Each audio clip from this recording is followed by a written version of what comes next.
Start. Mr. Deputy Speaker, Sir, may I, with your permission, intervene and say a few words in regard to the various matters that have been discussed. My colleague, the Finance Minister, who is in charge of this particular budget, will no doubt deal with the specific matters that have been raised in the course of this debate.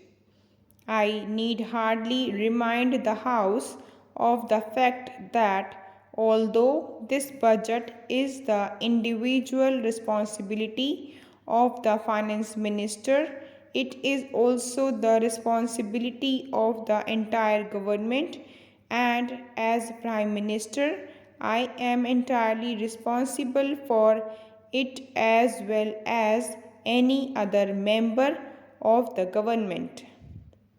This budget was placed before the House after the usual consideration by the government, and the latter is completely committed to it. That does not mean that we are not willing to consider any new proposals. We certainly are, so long as the basic structure of the budget is not affected.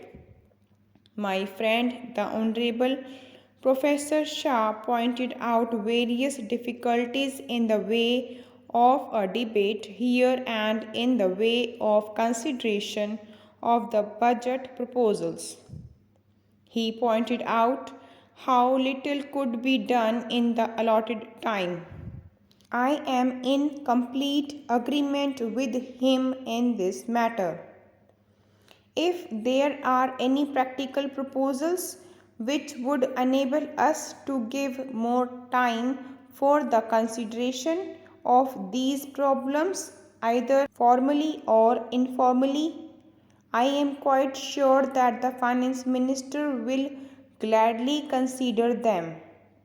The real difficulty is, however, more basic, and it is this: the kind of problems which our government has to face now is so vast and intricate that it is impossible for any democratic parliamentary assembly to give enough time for its consideration.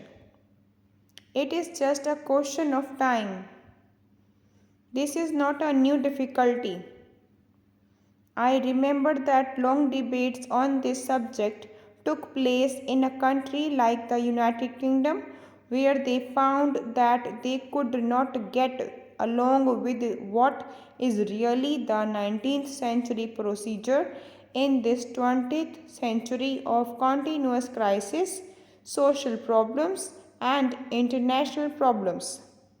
So, even parliamentary procedure in the United Kingdom has gradually changed, and many matters are left more to the committees than to the House itself. Usually, a principle is decided by the House and its working out is left to committees.